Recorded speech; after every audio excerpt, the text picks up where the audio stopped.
Pada suatu hari Rasulullah SAW ditemui oleh malaikat Jibril. Rasul pun bertanya, ada apa wahai Jibril? Jibril menjawab, wahai Muhammad, sesungguhnya hari ini Allah Subhanahu wa Ta'ala sedang mengobarkan nyala api neraka, dan seluruh para malaikat amat ketakutan.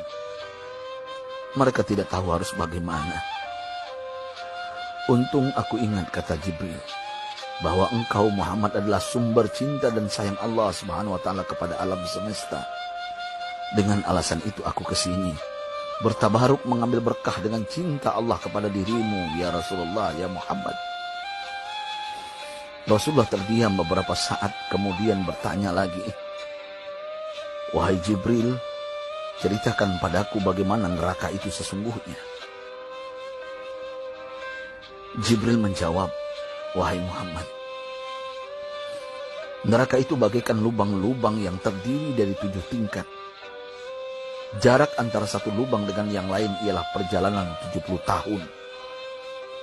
Lubang paling bawah adalah lubang yang paling panas.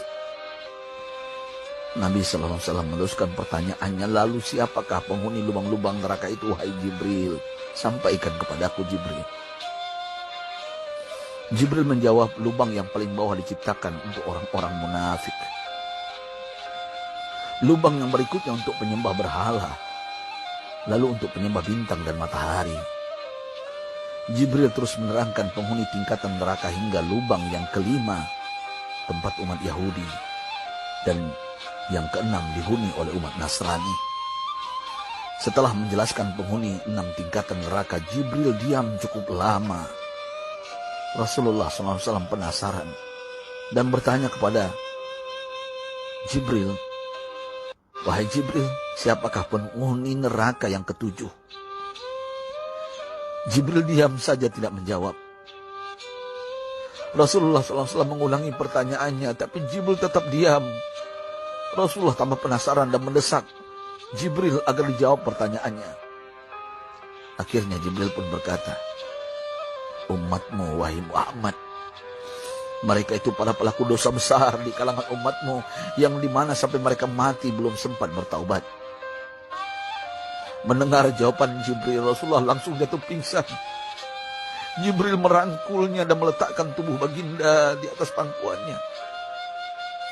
Tak berapa lama Rasulullah SAW sadar dan langsung menangis bersimbah air mata dengan terisak-isak. Rasulullah mempertegas pertanyaannya, wahai Jibril,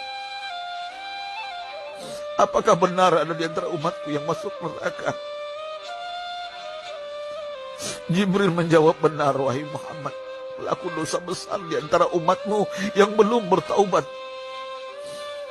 Setelah itu Rasulullah menghadap kiblat dan sujud kepada Allah dalam isak tangisnya. Sesekali dengan suara pelan beliau membisikkan kata-kata, ummati ya Rabb, ummati, ummati, ummati.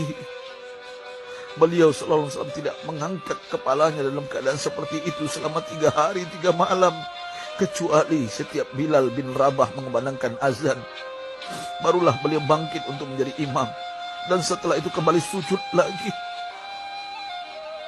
Pada hari ketiga Abu Bakar menyadari hal ini, beliau mengetuk pintu Rasulullah dan mengucapkan salam 3 kali, namun tidak terdengar jawaban.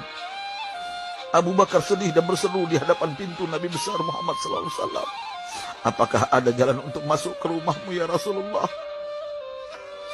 Tetap tidak ada jawaban. Di jalan Abu Bakar bertemu sahabat Umar. Mengapa engkau menangis wahai Abu Bakar? Kata Umar. Abu Bakar menceritakan keadaan Rasulullah SAW. Maka Umar pun melangkah menuju rumah Rasulullah dan terjadilah hal yang sama. Umar pun pulang dan menangis. Di jalan Umar bertemu sahabat Salman Al-Farisi. Dengan terisak Umar bercerita kepada Salman hingga membuat dia amat sedih, namun tidak berani mengulangi hal yang sama. Salman melangkah menuju rumah Fatimah radhiyallahu anha dan menceritakan hal itu.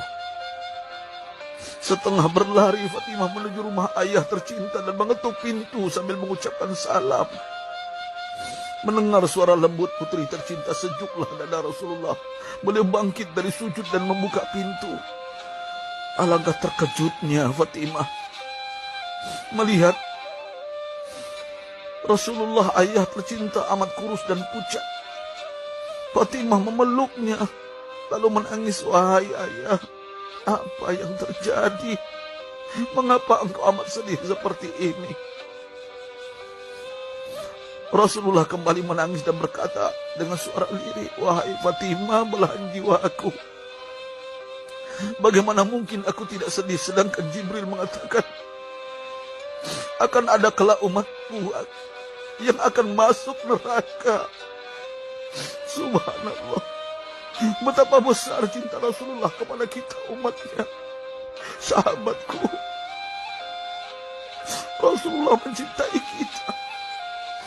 Antaman ma'aman ahbabta, engkau akan berkumpul dengan orang yang kau cintai. Mari kita mencintai baginda Nabi besar Muhammad SAW yang mencintai kita umat yang tidak rela kita masuk neraka. Mari kita mencintai beliau dengan berselawat.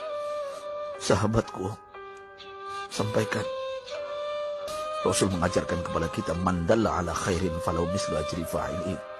Siapa yang menunjukkan kepada kebaikan, maka dia akan mendapatkan pahala seperti orang yang mengerjakannya. Mudah-mudahan ini menjadi pahala jariah bagi kita.